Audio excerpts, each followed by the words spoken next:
Nassau country cricket স্টেডিয়ামের চেয়ারে বসে আছি, গ্যালারিতে বসে আছি। এই জায়গাটা ভাবতে অবাক লাগে না যে এক সময় 5 মাস আগে, মাত্র 5টা মাস আগেও কিন্তু পুরোপুরি একটা মাঠ ছিল, খেলার মাঠ ছিল বা পার্কের মতো ছিল। সেই জায়গাটায় এমন একটা কর্মযজ্ঞ করা হয়েছে, এরকম প্রায় 34,000 সিট এখানে আছে, যেখানে বসে দর্শকরা খেলা দেখতে পারবেন। সেটা না হয়ে গেল, এবং এই যে গ্যালারিগুলো দেখতে পাচ্ছেন সেগুলো কিন্তু স্টিলের ফ্রেমে তৈরি, এবং এগুলো আমরা জানি লাস ভেগাস থেকে নিয়ে আসা হয়েছে।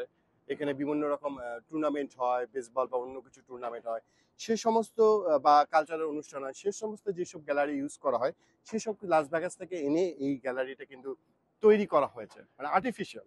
এবং একই সঙ্গে যদি বলি মাঠটা যদি একটু দেখাই দর্শক, যে মাঠের কথা যদি বলি, যে চারদিকে যে মাঠ তৈরি করা হয়েছে উঁচু দেখছেন, একদিকে একটু দেখাই, সেটা হচ্ছে নীল সমুদ্র। নিশ্চিতভাবে দর্শকরা যখন বসবেন নীল আকাশের পাশে নীল গ্যালারি, একই সঙ্গে যদি নীল গ্যালারি যখন পার হয়ে আসছে একটু সাদার মতো আছে, তারপরে কিন্তু আরেকটা বিগ গ্যালারি দেখতে পাচ্ছেন, সেটা কিন্তু একটা কালো গ্যালারি। অর্থাৎ নীল গ্যালারি কালো গ্যালারির এই লড়াইটা কিন্তু হবে যারা এখানে খেলবেন। ভারত পাকিস্তান মহারণ কিন্তু এখানেই আছে, সেটা 9 তারিখের ম্যাচ। এবং আমরা যে বাংলাদেশের মানুষ কিন্তু অপেক্ষা আছে দক্ষিণ আফ্রিকার বিপক্ষে বাংলাদেশের ম্যাচও কিন্তু এই মাঠটিতে হবে। যে কথা বলছিলাম, আমরা যদি মাঠের ভিতরের দিকে যাই একটু, আপনি দেখেন যে উইকেট প্রস্তুত করা হচ্ছে। আমরা এখানে দেখতে পাচ্ছি 4টা সেন্টার উইকেট, যেটা গত কয়েকদিন ধরেই বলা হচ্ছিল। 10টা উইকেট বানানো হয়েছিল আমরা জানি অস্ট্রেলিয়ায়, তারপর ফ্লোরিডায় আনা হয়েছে।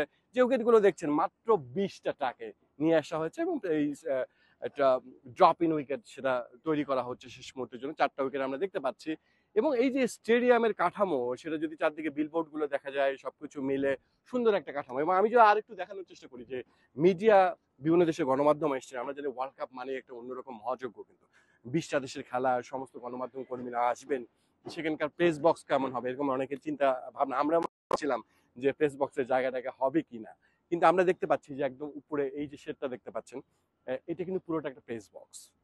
এটা একটা প্রেস বক্স, এখানে সাংবাদিকরা, গণমাধ্যম কর্মীরা কাজ করবেন, পাশে যারা ব্রডকাস্টার আছে তারা কাজ করছেন। এটা একটা ভিআইপি লাউঞ্জ আমরা দেখতে পাচ্ছি, সেখানে ভিআইপি যারা আসেন, আমরা জানি ভিআইপি লাউঞ্জ আইসিসি থেকে বিভিন্ন পর্যায়ে এটা কাজ করে, ব্রডকাস্টার শুরু করে স্পন্সররা আছেন, বিভিন্ন দেশ থেকে যারা অতিথিরা আসেন তারা আসলে এখানে বসবেন।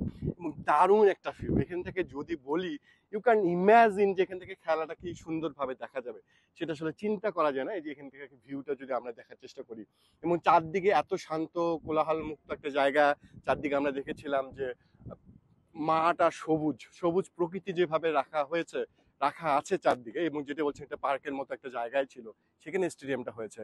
এবং খুব যে অল্প জায়গায় পার্ক না, আমরা অনেকক্ষণ দীর্ঘক্ষণ হেঁটেছি, চারদিকেই পার্ক আছে, মানে সব মিলে পরিবেশটা সবুজ, গ্যালারিটা নীল, গ্যালারিটা কালো, আকাশটা নীল। এখন মাঠে যে খেলা, রঙিন পোশাকের যে ক্রিকেটটা হবে, 4 ছক্কার ক্রিকেট T20 বিশ্বকাপ, সেটা রঙিন হবার অপেক্ষায় আছে। এখানেই বাংলাদেশ ভারত যে ম্যাচ হবে সেটা দিয়ে কিন্তু এই কাউন্টি ক্রিকেট যে মাঠটা আছে নাসাউ, সেটা কিন্তু উদ্বোধন হচ্ছে। সেটা একটা ইতিহাসের অংশ নিশ্চিতভাবে বাংলাদেশ। দর্শক, আপনারাও নিশ্চয়ই এই স্টেডিয়ামটা দেখছেন, গ্যালারিগুলো দেখছেন, প্রত্যেকটা গ্যালারি, প্রত্যেকটা সিট কিন্তু একটা অন্যরকম আবহ, অন্যরকম একটা রোমাঞ্চ, প্রত্যেকটা সিটের সঙ্গে একটা ইতিহাস জড়িয়ে যাবে। জানি না আমি যে সিটটাতে বসছিলাম কোন দর্শক বসবেন, তার জন্য একটা ইতিহাস, যে পৃথিবীর অস্থায়ী প্রথম স্টেডিয়ামের তিনি সাক্ষী হবেন। আপনারা নিশ্চয়ই সেই দিনটার অপেক্ষা আছেন। প্রথম ম্যাচ তো, প্রস্তুতি ম্যাচ তো আছেই, একই সঙ্গে বিশ্বকাপের যে ম্যাচগুলো আছে, নিশ্চয়ই সেদিকেও আপনাকে চোখ রাখতে হবে নাসাউ কাউন্টি ক্রিকেট স্টেডিয়ামের দিকে। Tahid Ahmed, Jamuna sports, New York, যুক্তরাষ্ট্র।